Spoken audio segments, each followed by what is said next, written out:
The meaning of jihad, and which is actually a very serious topic, as we all know, or most of us know, probably everyone. Jihad is very serious. So before we get into something extremely serious, I thought I would devolve into presenting Joe Spoerl. Speaker Joseph S. Spoerl is a mediocre professor in the philosophy department. I haven't even started yet. That's true. No, I got this actually. I know he's mediocre because we took a survey of his students. So I went to ratemyprofessor.com. and I went to the high end. He's a professor in the philosophy department at Rabbi Anselm College in Manchester. Rabbi Anselm. His wife allows him to hold BA and MA degrees from Boston University, MA and Ph.D. degrees from the University of Toronto, and a pedigree from Tehran University. So, you know, it's very rare. He has published in such journals as Comparative Islamic Studies, the Journal of Conflict Studies, the Journal for the Study of Anti-Semitism, and the American Journal of Prudes. So, jurisprudence, actually. Oh, jurisprudence. I don't. There's so many words I don't know. But anyway, we're very happy to have Joe. Those of us know he speaks really eloquently, really well, and twice before, Joe has graced us at St. A's to speak, and it's very interesting to know that virtually all his students come and attend. I don't think it has to do with the food we bring, hopefully, but they all come and attend on their own time, and bribery and threats. And in fact, Mark here, his nephew said, and Joe may not know that, oh you know, said that Professor Spoerl was basically his favorite at Saint Anselm. So Joe is a tremendous wealth of knowledge, and we're very happy. So thank you, Joe, for your 45 minutes. You're very welcome.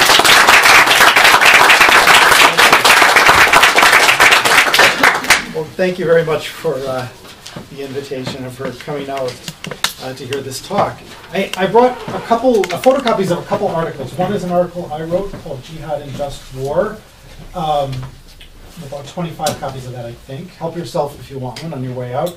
And then I brought a copy of the article on jihad from the Encyclopedia of the Quran by a really superb scholar named Landau-Tasseron from Hebrew University, who's one of the really reliable scholars writing on this topic, and not all of them are, believe me.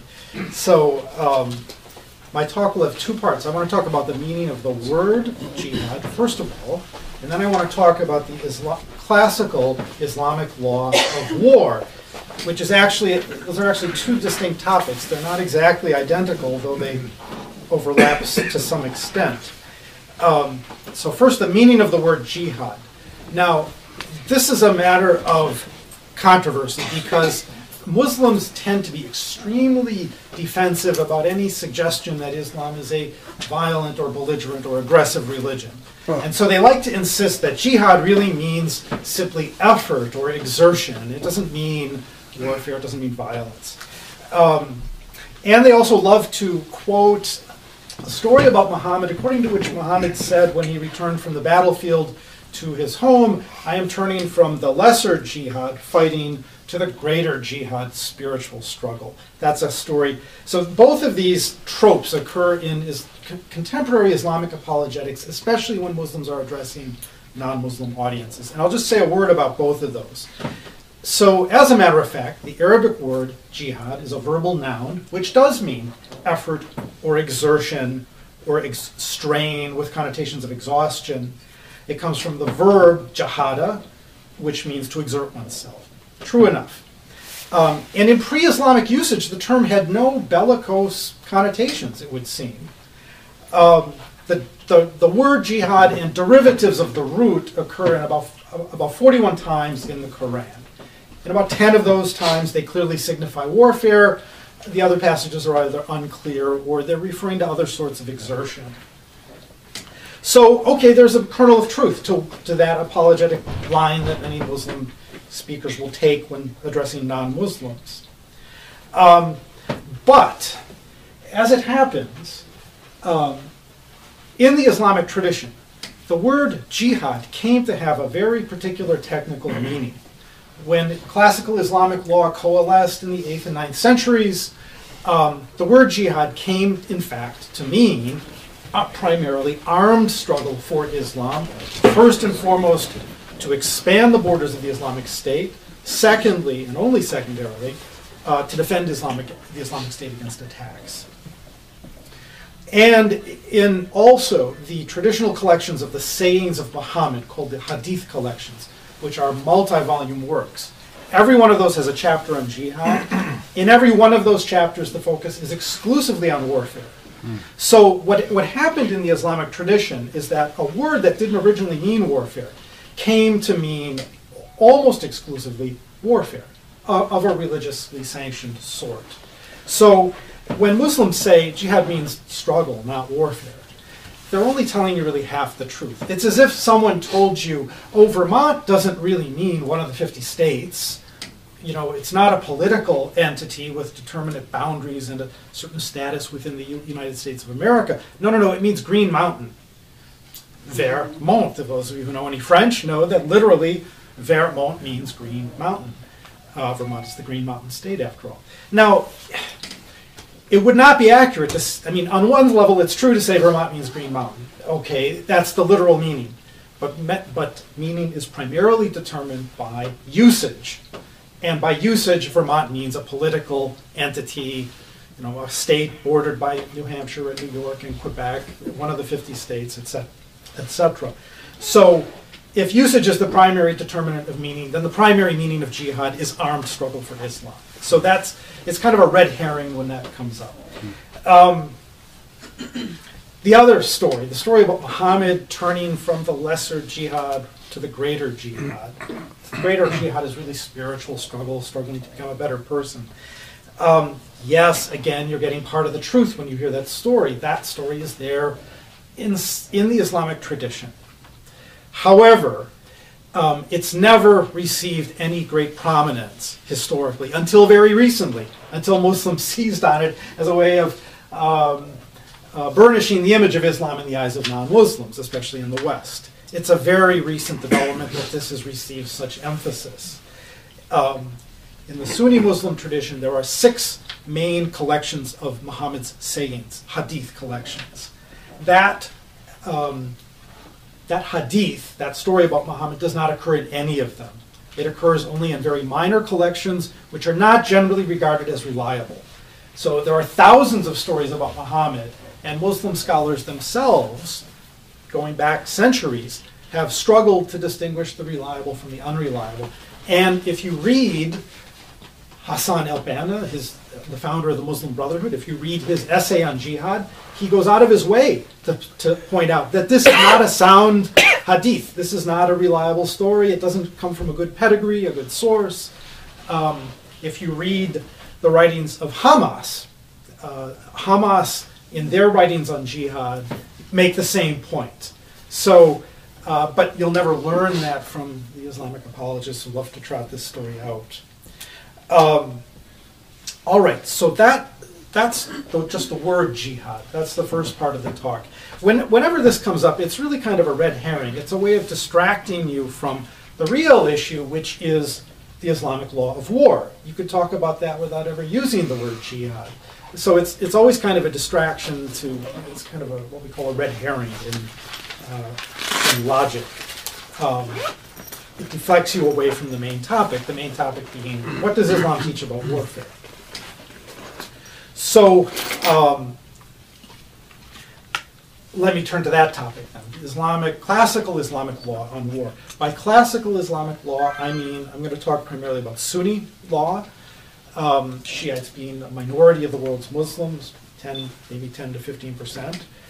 And by classical Islamic law, I mean Islamic law as it coalesced in the 8th and 9th centuries, formulated by the 4 great founders of Islamic law, the founders of the Shafi'i, Hanafi, Hanbali, and Maliki schools of jurisprudence. Those are the 4 main Sunni schools of law. Each one recognizes the other one as orthodox, even when they disagree. They agree on about 75% of the questions they address. On the other 25% are fairly minor peripheral issues. And on the law of war, it's the same story. They basically agree with minor disagreements around the edges. Now, modern day Muslims I think it is important to remember that they don't all believe the same thing about warfare. I've certainly met Muslims who sincerely believe that war should only be fought in self-defense, for example. I've had Muslim students who say this. I have no reason to doubt their sincerity. I've read books by Muslim authors who say this. I have no reason to doubt their sincerity. So I'm not talking about what all Muslims believe or what they all believe today, but I'm talking about classical Islamic law. Because it's important to understand that, because that's really the benchmark to which the people that we call radicals or extremists are always going back to. That's their touchstone, that's their starting point. And a lot of what we call extremism is really just traditional Islam, actually, unfortunately. Now, the Quran, when it comes to warfare and the treatment of non-Muslims, is filled with contradictions. The Quran, in some passages, we find Muhammad being told that he should be patient and stay aloof from the infidels. In other passages, Muhammad is told to forgive them and treat them kindly, or to tolerate them, to preach them and debate with them, but no mention of warfare. In other passages, he's told to fight them under certain conditions. If they initiate hostilities, he's to fight back. And then in other verses, he's commanded to fight the infidels unconditionally, without any strings attached, without any suggestion that it should only be a response to aggression initiated by them. So the Quran is a very difficult book to interpret. And traditionally, what Muslims have done is Muslim scholars have looked carefully at the precise conditions under which specific verses were allegedly revealed to Muhammad according to the Muslim histories. So the Quran was revealed to Muhammad piecemeal between the years 610 and 632, over a 23-year period, roughly. And under radically changing conditions. At the beginning, Muhammad was powerless, and Muslims persecuted. At the end, he was victorious and triumphant. So you have to look carefully at the context for the revelations. As it happens, the most aggressive verses, the most bellicose verses in the Quran, the ones in chapter 9, or Surah 9, as it's called, especially verses 5 and 29, were revealed late in Muhammad's life, near the very end of his life, when he had already defeated all of his enemies, when he had already completely subjugated all of those who had threatened him and kicked him out of Mecca and so forth, when he had already defeated all the Jews in the Hijaz, the area of Central Arabia where he lived. So this is an odd thing. At the very moment when you would think Muhammad could afford to lay down his weapons and stop fighting, if he was only fighting in self-defense, the most aggressive verses are revealed, according to the traditional histories, especially the earliest extant biography of Muhammad, the biography of Ibn Ishaq, who died around 767, a little less than a century and a half after Muhammad's death. So that biography is of special importance for Muslim interpretations of the Quran. So what did Muslim scholars do with these verses, including these founders of the great schools of Sunni law? They drew the logical conclusion. They said, well, the verses that command fighting unconditionally, those are the ones that trump all the others. Those are the ones that, in the classical language, abrogate the other verses. Islam has this doctrine, at least most mainstream Muslim scholars believe in this doctrine of abrogation, whereby when there's a contradiction in the Quran, the verse that was revealed later in Muhammad's life abrogates the earlier one.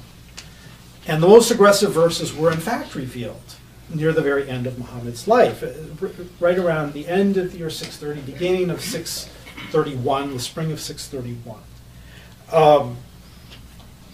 And what do these verses say? Well, Surah 9, verse 5, I won't inflict the whole text on you, but summarize it, basically says, fight the polytheists that would be the pagans of Arabia, or maybe beyond Arabia. There are conflicting interpretations there, until they basically convert to Islam, until they repent, say their prayers, and pay the zakat, which is the special tax that only Muslims are obliged to pay, one of the 5 pillars of Islam.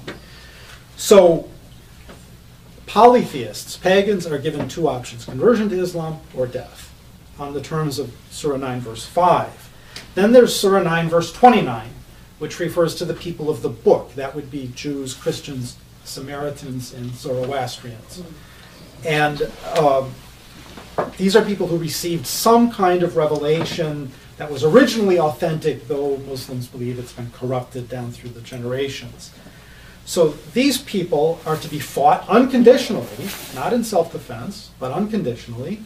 Whether they initiate hostilities or not is irrelevant, until one of 3 things happen. Either they convert to Islam, always the preferred outcome, or they pay a special tribute tax called the jizya, in humiliation, as the Quran says. The jizya is the Arabic in the Quran, or are killed, or enslaved, I suppose. Now, if you surveying the world from Central Arabia in 632, at the end of Muhammad's life, there were basically only 2 groups out there. There were people of the book, and then there were all the other people who were polytheists or pagans. So the logical inference that classical Muslim scholars made was that Muslims were to keep fighting until they conquered the whole world. And indeed, in classical Islamic political thought,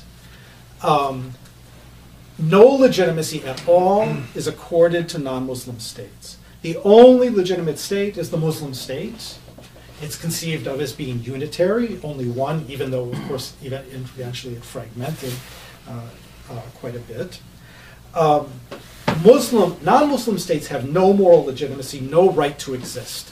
It's as if, so no diplomatic recognition was to be given to them. If you had to deal with them, fine, but you weren't actually recognizing their right to exist. They were to be fought unconditionally until they were conquered and replaced with the Islamic State.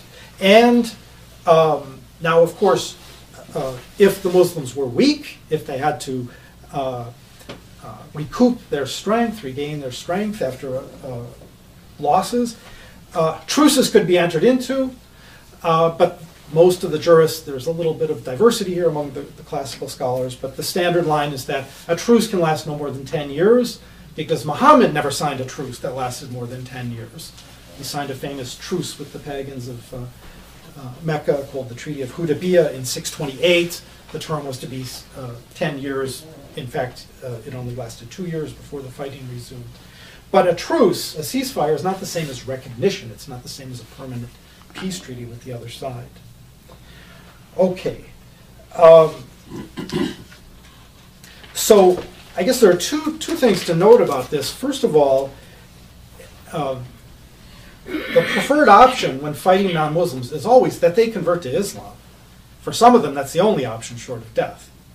So this is really, Muslims really don't like to hear it said this way, but it's really a form of, we could say, missionary warfare. The idea, you always begin warfare by inviting the other side to convert to Islam first. You give them that chance, and then you there's a grace period. If they don't convert, then you attack. And even if, in the case of people of the book, if they are conquered, or if they agree to pay the jizya so that they can continue practicing Judaism or Christianity, that's acceptable, but the conditions under which the tribute payment was imposed were sufficiently onerous and humiliating that it's very clear that the point was to pressure them to embrace Islam. The purpose of the jizya was really to pressure non-Muslims to embrace Islam eventually. So it's missionary warfare. Yes, they're not actually being converted at sword point. That's true. But they're being pressured to convert. That's something that is really clear from the sources, but rarely acknowledged by Muslim scholars today. Okay, now, when classical Islamic scholars formulate this in legal terms, they end up making a distinction between communal obligations, a communal obligation to wage war, and a personal or individual obligation to wage war. In Islamic law, there are these two main kinds of obligation.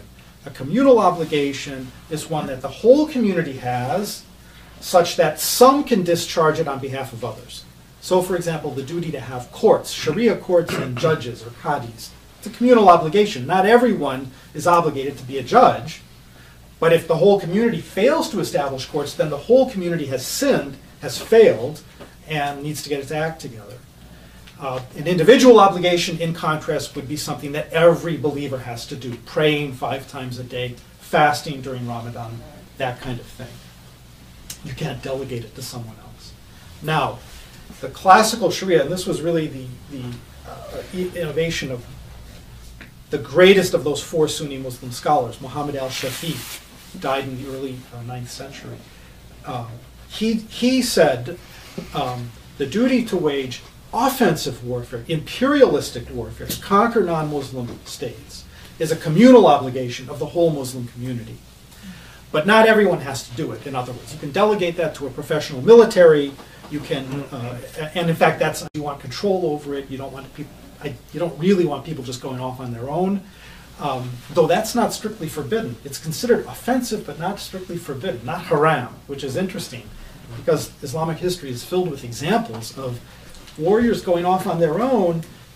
The Ottomans started this way, for example, and eventually achieving legitimacy simply by being victorious. And bin Laden sort of follows in that. The people we call radicals, like bin Laden, yeah, they're fighting without any caliph or central Muslim authority having delegated the right to fight to them, but they're following in the footsteps of many generations of Muslim warriors who did the same thing and who were legitimated simply by success, ultimately. Okay, so there's this communal obligation. Now, when does fighting become an individual obligation? An individual obligation now is much stricter. That means everyone has to do it. It becomes an individual obligation when Islamic territory is invaded by non-Muslim armies. And then every Muslim has a duty to fight. Women can and should fight without first getting the permission of their husbands. This is radical. If you know how patriarchal Islamic law is, slaves should go off and fight. They don't first have to get the permission of their masters. Children, sons and daughters, can go off and fight without first getting the permission of their parents. When it's offensive jihad, they have to get their parents' permission. If you owe debts, you have to get your debtors, the person to whom you owe money, you have to get his permission before you can go fight. There are all these conditions. But when it's an individual obligation, everyone has a duty to fight. This is especially relevant to the situation of Israel, because Israel is, of course, a state that many Muslims deny any legitimacy to. It is a state that is occupying Muslim territory. Under Islamic law, once a piece of land has been governed under Sharia, ruled by Muslims, it is Muslim territory in perpetuity. This applies to Spain as well as Israel, and Greece too, by the way, and Serbia, and Croatia, and even Hungary, as far north as Hungary, actually.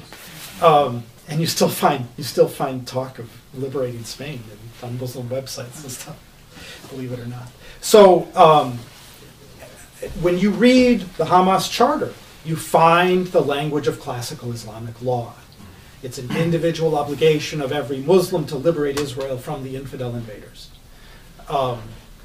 In fact, they even use this language. A wife does not have to get the permission of her husband. A slave does not have to get the permission of his master. Children don't have to get the permission of their parents. When you read Yusuf al-Qaradawi, when you read Hassan al-Banna, when you read again, the people we call radical Muslims, they're quoting classical Islamic law when they make this case to their fellow Muslims.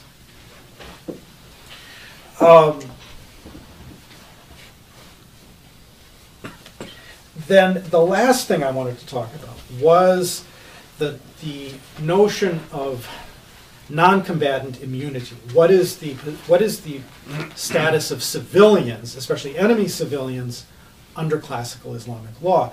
In the Western tradition, we are used to what we call the just war theory, a theory that has its roots in both Jewish and Christian thought, and also some Greco-Roman antecedents, and that really began to coalesce in the Latin Middle Ages.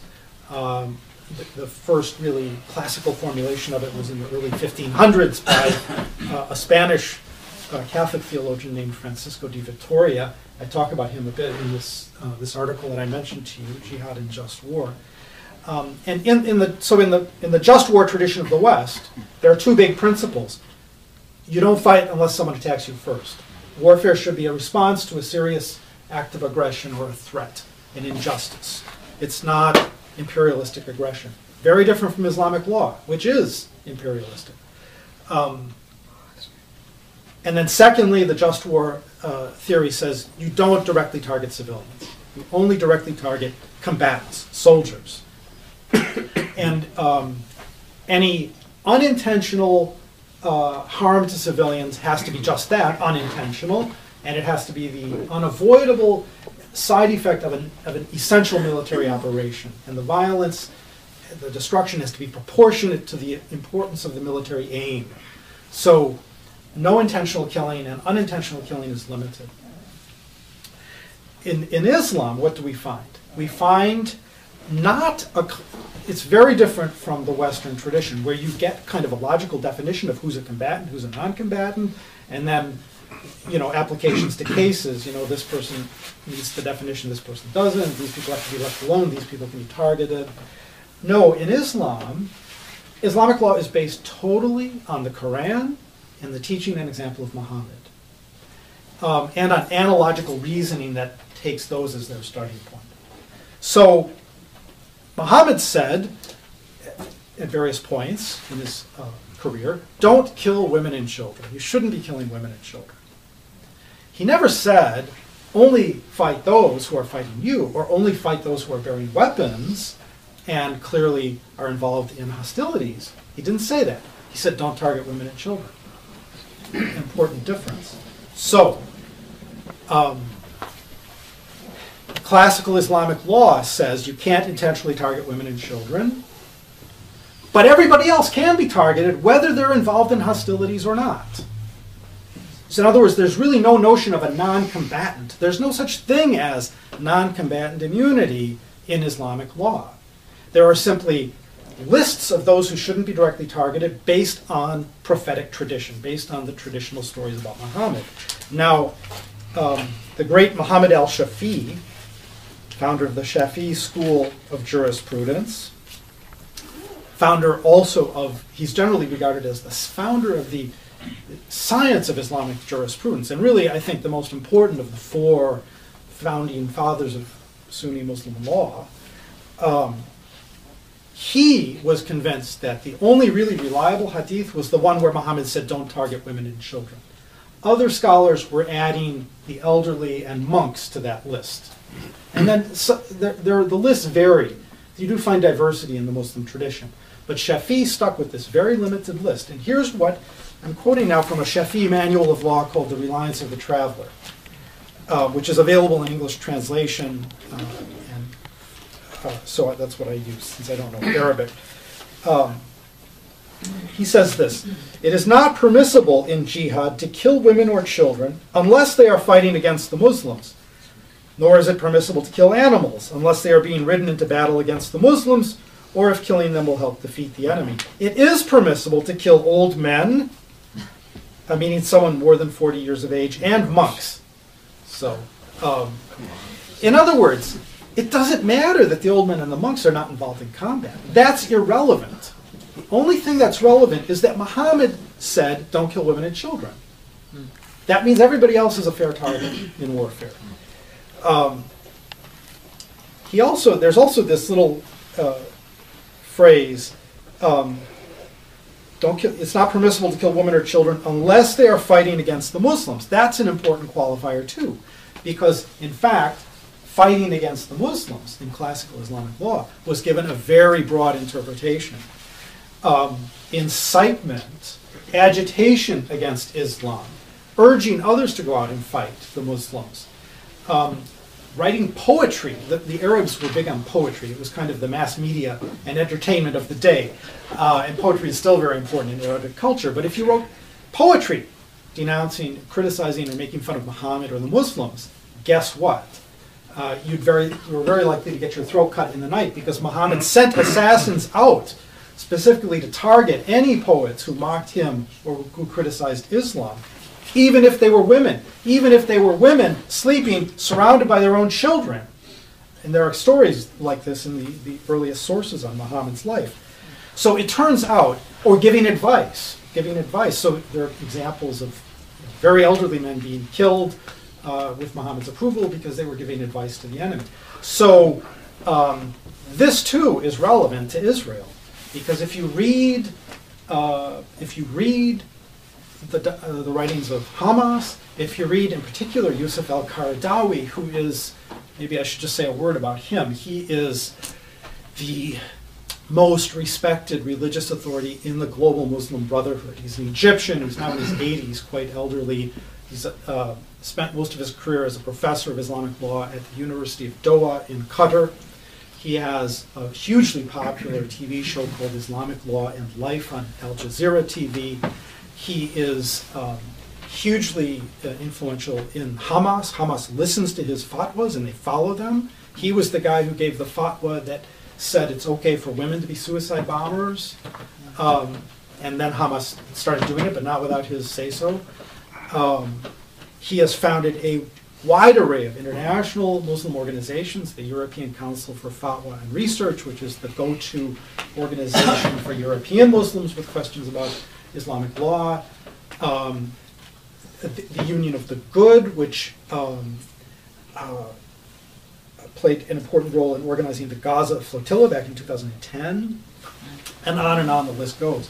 Anyway, Qaradawi has a very detailed kind of jurisprudential argument using traditional principles of Islamic law, arguing in defense of indiscriminate attacks on Israeli civilians. The women serve in the military. Well, if they serve in the military, they're combatants. They can be targeted. If they are pro-Zionist, if they're agitating for Zionism, if they're writing letters to the editor, editorials, that makes them targets. If they are doing really anything to aid the Israeli defense effort, and who in Israel isn't? I mean, if you interpret that broadly enough, everybody becomes a target. In other words, there are really no non-combatants there. Nobody's really immune. There's no such thing as really a strong sense of non-combatant immunity, in other words, in classical Islamic law, and that gives all kinds of scope for people like Yusuf al-Qaradawi to give Islamic justifications for terrorism. Okay. I think that I will stop there. That's it. I'm at 31 minutes. I didn't even get to 45 minutes. But there's a lot more that could be said, but maybe it's best to answer questions and tailor things to your interests.